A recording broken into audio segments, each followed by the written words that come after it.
Hello नमस्कार good morning सुप्रभात मेरे दोस्तों।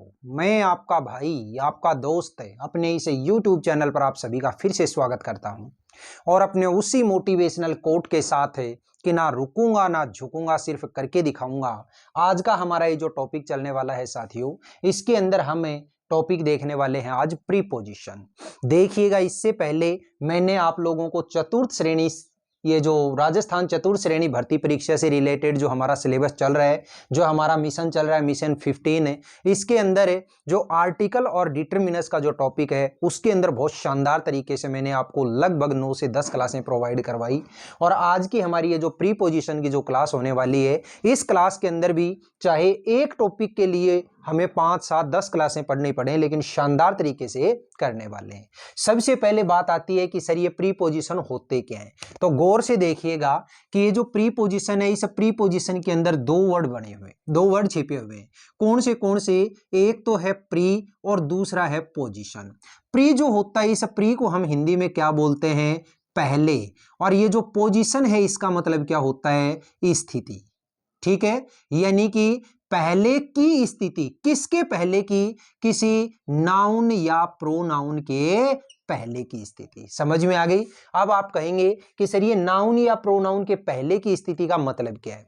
ध्यान से सुनिएगा, ये जो प्रीपोजिशन है, इस प्रीपोजिशन का मेन जो डेफिनेशन अगर आप देखते हैं तो इस प्रीपोजिशन की जो डेफिनेशन है वो डेफिनेशन क्या कहती है कि किसी भी सेंटेंस के अंदर आए हुए एक नाउन या प्रोनाउन की दूसरे नाउन या प्रोनाउन से क्या रिलेशन है, उस रिलेशन को शो करवाने वाले जो वर्ड होते हैं उन वर्ड्स को हम क्या बोलते हैं? प्रीपोजिशन बोलते हैं। दोबारा बोलता हूं, गौर से सुनिएगा कि कोई भी एक सेंटेंस है, इस सेंटेंस के अंदर किसी एक नाउन या प्रोनाउन का किसी दूसरे नाउन या प्रोनाउन के साथ में क्या रिलेशन है, क्या स्थिति है, क्या उसका संबंध है, उस रिलेशन को शो करवाने वाले जो वर्ड्स होते हैं उन वर्ड्स को हम क्या कहते हैं साथियों? प्रीपोजिशन कहते हैं। जैसे फॉर एग्जांपल मैंने एक छोटा सा एग्जांपल दिया और वो जो एग्जांपल है वो एग्जांपल जैसे मैंने लिखा, the teacher is teaching in the class. गौर से देखो, ये जो सेंटेंस है the teacher is teaching in the class, यहां पे मैंने जब ये वाला जो सेंटेंस है द टीचर इज टीचिंग इसको देखा तो इस सेंटेंस के अंदर एक नाउन थी और नाउन क्या है? टीचर। मतलब क्या है इस सेंटेंस का? The teacher is teaching, teacher पढ़ा रहा है। अब आगे वाला जो सेंटेंस है, इस सेंटेंस के अंदर मैंने क्या दिया? इन द क्लास, क्लास के अंदर। मतलब ये पूरा जो सेंटेंस है, इस सेंटेंस के अंदर एक तो नाउन रही ये और एक नाउन रही ये।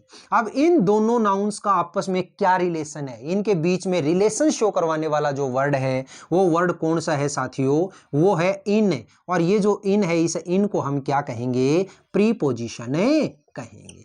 ठीक है, यानी कि मुझे पता चला कि ये जो इन के बाद में जो भी मैंने नाउन काम में ली, उस नाउन से मुझे पता चला कि पहले वाले सेंटेंस के अंदर जो नाउन थी वो नाउन का और इस नाउन का क्या रिलेशन है। मतलब टीचर पढ़ा रहा है, मुझे ये पता नहीं था कहां पढ़ा रहा है, लेकिन अब मुझे पता चल गया है कि टीचर कहां पढ़ा रहा है? क्लास के अंदर पढ़ा रहा है। ठीक है, तो इस तरीके से जब एक नाउन या प्रोनाउन का दूसरे नाउन या प्रोनाउन से कोई रिलेशन शो करवाया जाता है तो उसके लिए जो वर्ड काम में लिए जाते हैं उनको क्या कहेंगे साथियों?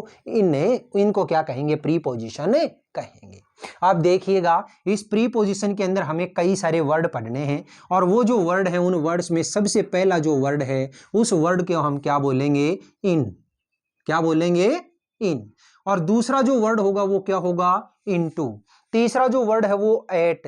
फोर्थ जो वर्ड है जैसे ऑन है, अबाउ है, अपॉन है, ओवर है, अंडर है, बिलो है, बिटवीन है, अमंग है, अलोंग है ना? तो ये इस तरीके से कई सारे जो वर्ड हैं, इन वर्ड्स को हमें वन बाय वन करके पढ़ते चलेंगे। तो सबसे पहला जो वर्ड आया है वो वर्ड कौन सा है? इन। अब ये जो इन है, इस इन के अंदर क्या चीज आपको देखनी है? इसका पहला जो रूल है वो पहला रूल क्या कहता है? अंदर की स्थिति में, यानी अंदर के अर्थ में। जब भी आप अंदर के अर्थ में कभी भी आप कोई प्रीपोजिशन अगर काम में लेते हो तो वो कौन सा काम में आएगा? इन। कैसे, देखिएगा, मान लीजिए कोई भी एक बाउंड्री है और इस बाउंड्री के भीतर की स्थिति जब बताई जाती है, बाउंड्री के अंदर अगर कुछ भी हो रहा है तो उस बाउंड्री के अंदर की स्थिति को शो करवाने के लिए क्या काम में लिया जाता है, इन काम में लिया जाता है। सपोज करिएगा ये अपना रूम है और इस रूम के अंदर चाहे मैं पढ़ा रहा हूं, चाहे मैं पढ़ रहा हूं, चाहे मैं सो रहा हूं, चाहे खेल रहा हूं, चाहे बैठा हूं, कुछ भी कर रहा हूं, तो उसके लिए हमेशा क्या काम आएगा, इन काम में आएगा। और इस इन से रिलेटेड जो सेंटेंस है वो सेंटेंस गौर से देखिए, ये रहा, the teacher is teaching in the class. Clear हो गई बात। तो इन जो होता है वो हमेशा किसके अर्थ में काम आता है, अंदर के अर्थ में। सेकंड जो इसका यूज आता है वो सेकंड यूज क्या होता है, ध्यान से सुनिएगा, बिग प्लेसेज, यानी कि बड़े स्थानों से पहले, बड़े स्थानों के नाम से पहले। ठीक है, जब भी कोई सेंटेंस दे रखा हो तो और उस सेंटेंस के अंदर अगर कोई ऐसा स्थान दे रखा है जो आपको वाकई में बड़ा स्थान लगता है, मतलब कोई भी एक डिस्ट्रिक्ट हो गया, कोई बड़ा सिटी हो गया, कोई भी एक स्टेट हो गया, कोई कंट्री हो गया, तो उनके नाम से पहले हमेशा क्या लगाया जाता है, इन्हें लगाया जाता है। जैसे फॉर एग्जाम्पल, मैंने एक छोटा सा एग्जाम्पल दिया, आई लिव इन जयपुर। तो आपने देखा यहाँ पे जो स्थान है ये क्या है, जयपुर, और जयपुर जो है एक बड़े सिटी का नाम है और सिटी के नाम से पहले क्या लगाओगे, यहाँ पे इन्हें लगाओगे। लेकिन याद रखिए जब एक ही सेंटेंस के अंदर दो स्थान दे दिए जाएं तो उन दोनों के अंदर आपको कंपैरिजन करना है कि कौन सा बड़ा है कौन सा छोटा है। जो छोटा होगा उसके नाम के पहले एट लगाएंगे और बड़ा होगा उसके नाम से पहले इन लगाएंगे। अब आप कहेंगे कि सर हमें क्या पता, चलो हमारे यहाँ पे आस पड़ोस के अगर कोई स्थान है तो हमें पता चल जाएगा कि ये छोटा है ये बड़ा है, लेकिन कोई ऐसा स्थान हो जिसके बारे में मैंने पहले कभी सुना ही नहीं है, तो उस स्थान के लिए मुझे क्या पता चलेगा कि ये बड़ा है और ये छोटा है। तो फिर क्या करेंगे, गौर से देखिएगा, मैंने एक सेंटेंस और दिया इसका, और वो जो सेंटेंस वो सेंटेंस क्या है, जैसे यही सेंटेंस था मेरा, I live Jaipur Rajasthan.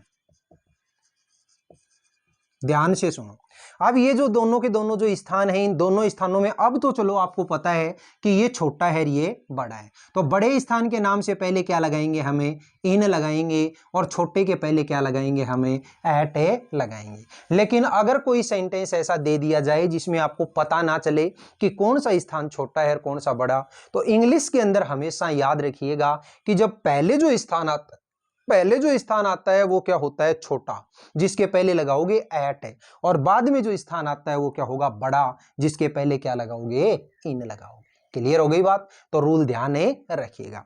Third जो रूल आता है इस इनका, वो थर्ड रूल क्या होता है, बिफोर प्रोफेशन, यानी कि व्यवसाय बताने के लिए, व्यवसाय बताने के लिए।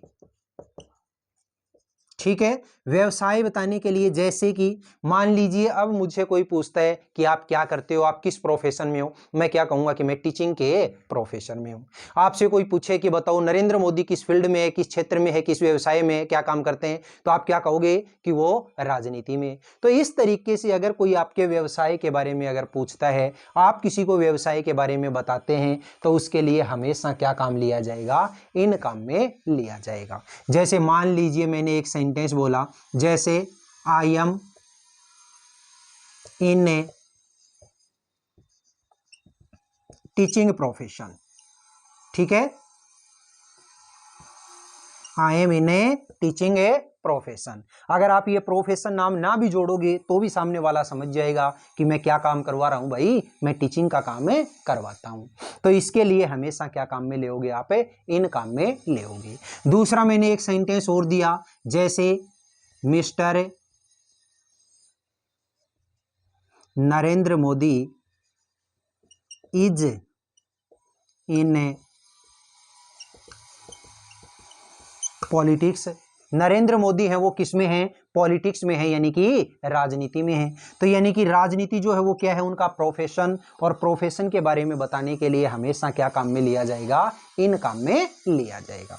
नेक्स्ट जो फोर्थ रूल आता है इसका, उस फोर्थ रूल के बारे में और याद रखिए, और वो क्या कि जब भी सेंटेंस के अंदर क्या लिखा हुआ हो, वीक या फिर कोई मंथ, है ना, या फिर कोई ईयर, तो इनके नाम से पहले भी हमेशा क्या लगेगा, इन आएगा। ठीक है, अगर वीक लिखा हुआ हो, जैसे कि मैंने एक सेंटेंस बोला, आई विल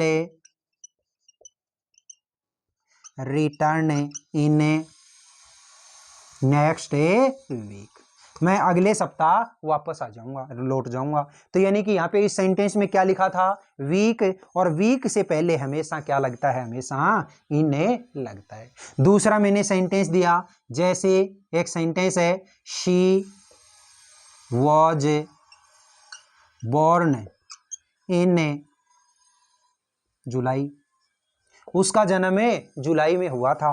तो यानी कि जुलाई है वो क्या है, अपने आप में एक मंथ का नाम है, और मंथ के नाम से पहले हमेशा क्या लगेगा, इन लगेगा। यहाँ मंथ ना दे करके अगर कोई ईयर दे दिया जाए, कोई साल दे दिया जाए, तो भी क्या लगेगा, इन। यही सेंटेंस कैसे लिख सकते हो, शी वॉज बोर्न इन 2011, इन 2004, इन 1999। तो यानी कि इस तरीके से आप लोग कोई भी अगर वीक, मंथ या ईयर अगर लिखा हुआ है तो उससे पहले भी क्या लगाओगे, इन लगाओगे। बताइएगा ये इन से रिलेटेड जो आपको चारों के चारों जो रूल हैं, ये बहुत अच्छे तरीके से समझ में आए कि नहीं आए। आप बस इनकी प्रैक्टिस करते रहिएगा, बाकी जब एक्सरसाइज करेंगे उस टाइम पे सारी की सारी चीजें करवाने की जिम्मेवारी मेरी है। ठीक है, आज तो ये सिर्फ और सिर्फ आपको एक ही प्रीपोजिशन करवाया है। नेक्स्ट जो क्लास होगी उसके अंदर हो सकता है अपन 2 भी कर लें, 3 भी कर लें, 5 भी कर लें, तो वो तो टाइम बताएगा।